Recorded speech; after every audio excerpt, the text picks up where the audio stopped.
Guys, you have to listen to this, okay?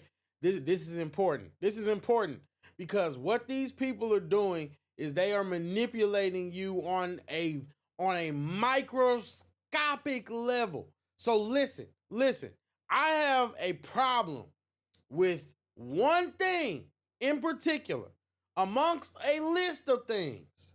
And that one problem, let's look at this. From the earliest stages of our lives, had those moments where it has been revealed to us our power. And we should never let anyone take our power from us or in any way try to convince us we are powerless. And so I say, as we move forward, let us look at where we are and understand the lesson of the Gospel of Luke. Because right now, each of us has an opportunity to make a difference. In this moment, our country is at a crossroads, and where we go from here is up to us, as Americans and as people of faith.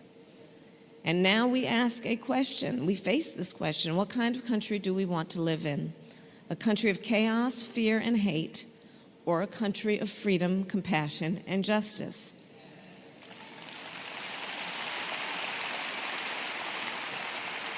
And the great thing about living in... Now, those of you that are probably wondering, what is this big problem that I'm talking about?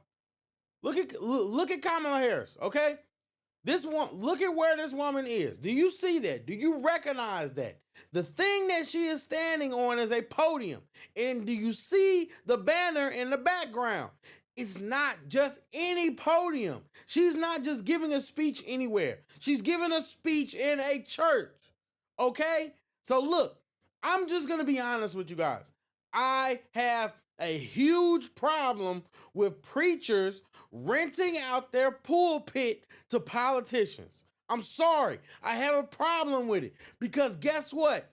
Those politicians are not worried about the church any other time of the year. This woman isn't worried about the church when she's making policies or arguing that women should have the right to murder babies. Guess what? Look, certain things you're not going to be able to get around, but the principles and the stance of parties like the Democratic Party directly contradict what Christians teach, the doctrine of Christianity. And yet and still, the majority of you black voters are so stupid that you'll still continue to vote for them.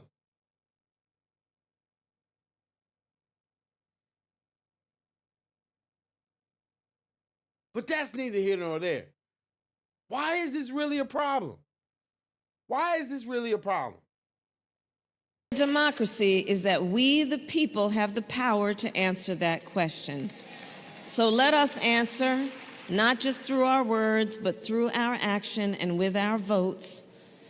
When we come across our brothers and sisters in need, let us, as the Good Samaritan did, see in the face of a stranger a neighbor. And let us recognize that when we shine the light in moments of darkness, it will guide our feet into the path of peace. And let us remember. I've given you enough time. Have you figured out what the problem is with this?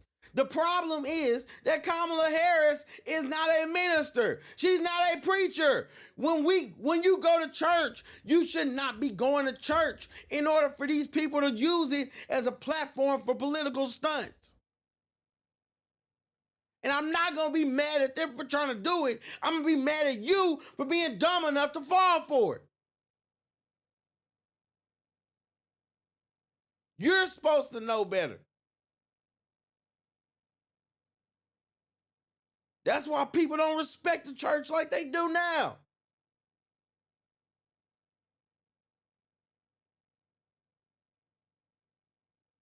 Think about it. Think about it.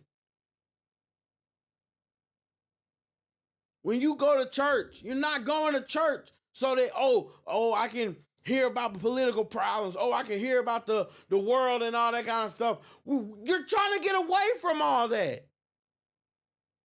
When you go to church, you're going to church because you're looking for salvation or you're looking for enlightenment, you're looking for strength, you're looking for comfort, all this list of things.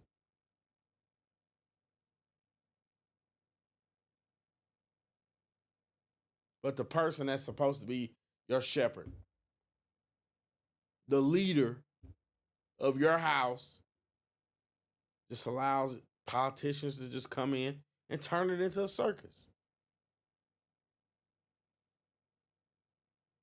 Did y'all see the clip of the lady that had a problem with Kamala Harris?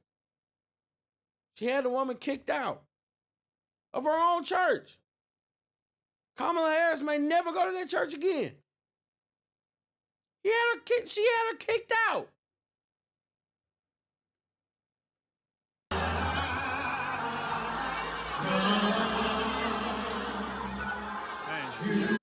Look at that. Look at that. Getting escorted by police. Look at that. At Trump rallies, we don't tell Christians to get lost. We tell Christians to get out and vote. But yeah, and like I said, this is a huge problem. Guys, it's a huge problem.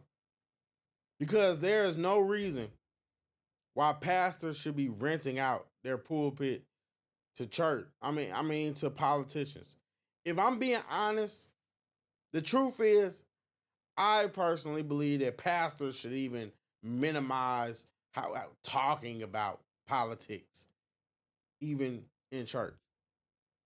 Behind the pulpit specifically, not just in church. Let me rephrase that. But behind the pulpit. Because when you're in the pulpit, it's about God. It's about the word. It's about the belief. It's about the faith. It's about the blood. Right? Not about social justice. I hate to say it, but it's the truth. It's not about social justice. It's not about worldly things. The church is not, that's not what it's for. It's not what it's for. I don't get it. I personally don't get it. And just as much as I don't get why so many Christians are willing to compromise and negotiate with the enemy on what's okay. And you're willing to negotiate with the enemy about your vote. It doesn't make sense to me. It doesn't make sense to me at all. Not at all.